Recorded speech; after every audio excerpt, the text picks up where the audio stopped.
Hello guys. I hope आप सब अच्छे होंगे। आज का जो हमारा लेक्चर है वो है अबाउट कंडक्टोमेट्रिक टाइट्रेशन। ठीक है, 2 लेक्चर में मैं इसको कंप्लीट करूंगा इस टॉपिक को। ठीक है, आज मैं आपको इस टॉपिक का बेसिक समझा रहा हूँ कि what is conductometric titration. Conductometric titration क्या होता है, ये हमारा इलेक्ट्रोकेमिस्ट्री का आज नेक्स्ट लेक्चर है। तो सबसे पहले अगर मैं टाइट्रेशन की बात करूँ कि टाइट्रेशन क्या होता है, ठीक है ना। अगर हम इन जनरल टाइट्रेशन की बात करें तो टाइट्रेशन बेसिकली क्या है, ठीक है ना।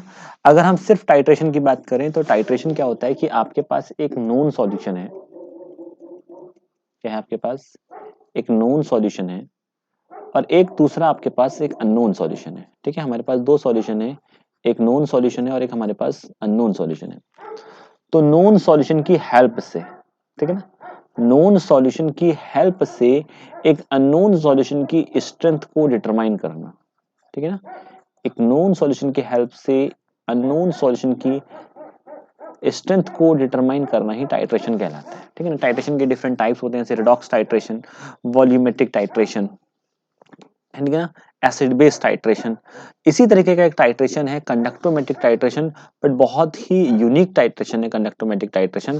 क्योंकि कंडक्टोमेट्रिक टाइट्रेशन में, जब हम कंडक्टोमेट्रिक टाइट्रेशन की बात करते हैं इन कंडक्टोमेट्रिक टाइट्रेशन, ठीक है ना, जब हम कंडक्टोमेट्रिक टाइट्रेशन की बात करते हैं तो कंडक्टोमेट्रिक टाइट्रेशन में we do not need we do not need any kind of indicator, we do not need any kind of indicator, any kind of indicator।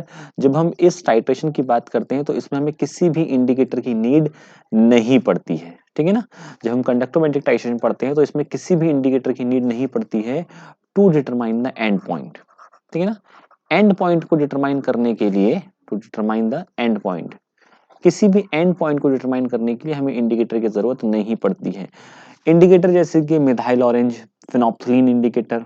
Titration हाँ किसी ने किया होता है तो इंडिकेटर पता होगा आप लोगों को, ठीक है ना, कि जैसे हम सोडियम हाइड्रोक्साइड सॉल्यूशन में फिनोप्थलीन इंडिकेटर मिला दे तो पिंक कलर हो जाता है, और ब्यूरेट में हमारे पास, अगर हम एसिड बेस टाइट्रेशन पढ़ रहे हैं, ऑक्जेलिक एसिड है, ऑक्जेलिक एसिड को जब ड्रॉप वाइज डाला जाएगा तो पिंक कलर जब डिसअपियर हो जाएगा, तो जिस पॉइंट पे पिंक कलर डिसअपियर हो जाएगा वो हमारा एंड पॉइंट कहलाता है। ठीक है ना, तो यहाँ पर कंडक्टोमेट्रिक टाइट्रेशन में किसी भी तरीके के इंडिकेटर की जरूरत नहीं पड़ती है। ठीक है, दूसरा, ये जो टाइट्रेशन है ना, इट कैन बी यूज, अगर मैं इस टाइट्रेशन की बात करूं तो it can be use for colourless,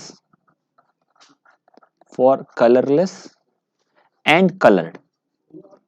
मतलब ये कलरलेस एंड कलर दोनों सॉल्यूशन के लिए एप्लीकेबल है। It can be use for colourless and coloured solution, ये दोनों तरीके के सॉल्यूशन पर एप्लीकेबल होगा। ठीक है ना, आपके पास अगर कलर सॉल्यूशन है, कलरलेस सॉल्यूशन है, तो सभी पर आपका कंडक्टोमेट्रिक टाइट्रेशन एप्लीकेबल होता है। तो इसके कुछ टाइप्स होते हैं कंडक्टोमेट्रिक टाइट्रेशन के, कि डिपेंड करता है कि आप किस तरीके का कंडक्टोमेट्रिक टाइट्रेशन करना चाहते हो, कि आपके पास एसिड और बेस या जो भी आप एनालाइड यूज कर रहे हो और एक टाइट्रेंट आप यूज कर रहे हो किस तरीके के। तो अगर मैं टाइप्स की बात करता हूँ तो इसमें सबसे पहले आता है जैसे स्ट्रॉन्ग एसिड। क्यों हमें किसी भी इसमें फिनोप्थलीन इंडिकेटर या मिथाइल ऑरेंज इंडिकेटर या किसी अनदर इंडिकेटर की नीड नहीं होती? क्यों? जैसे आप strong acid versus strong base में रिएक्शन करना चाहते हो, ठीक है ना, strong acid versus strong base में आप रिएक्शन करना चाहते हो, तो एक चीज याद रखना कि हमेशा जो चीज यहाँ की ओर दी होती है, यहाँ की ओर जो चीज दी होगी वो हमेशा एनालाइट होगी। ठीक है ना, ये एनालाइट होगी, और जिसका टाइट्रेंट, जिसके हेल्प से टाइट्रेशन करेंगे, जो वर्सेस के बाद लिखा है ये टाइट्रेंट होता है। ये क्या होता है? टाइट्रेंट। हमेशा वर्सेस से पहले वाला एनालाइट और बाद वाला टाइट्रेंट बनेगा। तो इन जनरल अगर हम रिएक्शन देखेंगे, स्ट्रॉन्ग एसिड आपने लिख लिया लाइक HCl, तो HCl में अगर मैं NaOH डाल दूं, NaOH क्या है? एक स्ट्रॉन्ग बेस है, मतलब ये अगर एक स्ट्रॉन्ग एसिड है तो ये क्या है? एक स्ट्रॉन्ग बेस है। तो कंडक्टोमेट्रिक टाइट्रेशन कैसे होगा? देखो, जब ये दोनों आपस में रिएक्शन करेंगे तो NaCl यानी कि सॉल्ट बनेगा प्लस वाटर बनेगा। ओवरऑल अगर हम इस रिएक्शन को कहेंगे तो क्या कहेंगे? That is neutralization reaction.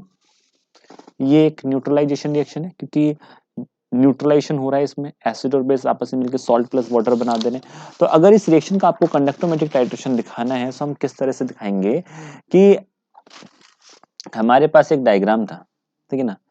In general हम बात कर लेते हैं, we have a diagram like this. यहाँ पे मैं ड्रॉ करने की कोशिश करता हूँ, आप समझना। हमारे पास एक डायग्राम है सिंपल सा, यहाँ पर हम दिखा रहे हैं कि हमारा कंडक्टेंस इंक्रीज हो रहा है, इधर की साइड क्या हो रहा है, हमारा कंडक्टेंस को हम जी से दिखा रहे हैं कि इंक्रीज हो रहा है।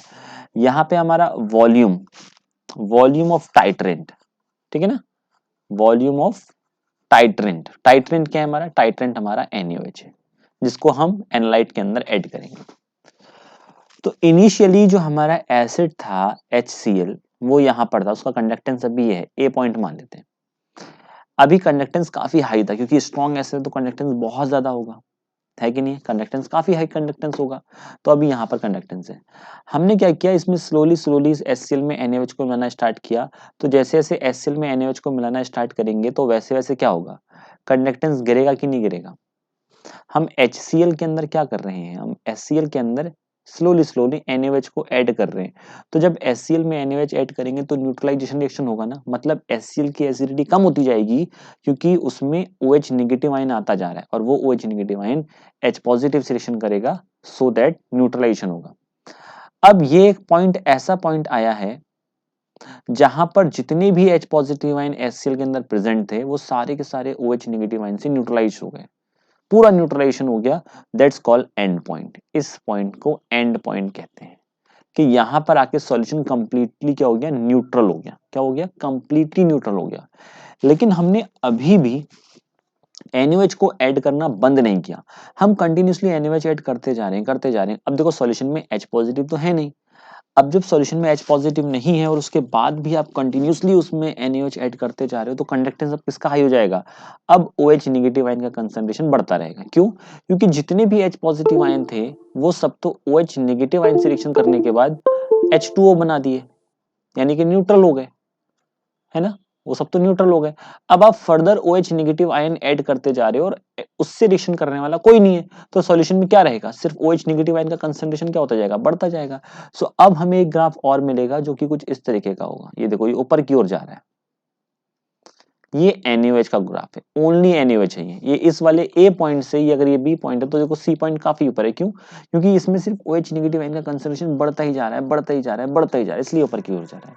So this is the conductometric titration graph of strong acid versus strong base. Suppose करो अगर ये ग्राफ होता है strong base versus strong acid, तो यहाँ पर हमारा बेस होता और उसमें हम एसिड ऐड कर रहे होते, तो लास्ट में जो ये कंडक्टिविटी बढ़ती ना, फिर ये एसिड की बढ़ती। तो हमेशा रखो जो आपको पहले दिया होगा, मतलब जैसे strong acid versus strong base बोला गया, तो जो पहले बोला गया है वो आपका एनालाइट है, ठीक है ना, और जो बाद में बोला गया वो आपका क्या है, टाइट्रेंट है, मतलब इसे हमें ऐड करना है, ये हमारा ब्यूरेट के अंदर है, ये समझ सकते हो, ये हमारा किसके अंदर है, ये ब्यूरेट के अंदर है, ये हमारा वीकर के अंदर है। तो इस तरह से कंडक्टोमेट्रिक टाइट्रेशंस होते हैं। तो आगे की क्लास में मैं इसकी डिटेल डिस्कशन करूंगा, ठीक है, आप इतना समझ लो पहले कि कंडक्टोमेट्रिक टाइट्रेशन क्या था, जस्ट मैंने बेसिक डिस्कस किया है। तो नेक्स्ट क्लास में मैं इसका कंप्लीट डिस्कशन पढ़ाऊंगा कि कॉम्पिटिटिव लेवल में कैसे ग्राफ आते हैं और किस तरह के क्वेश्चन पूछे जाते हैं। Till then take care, good bye.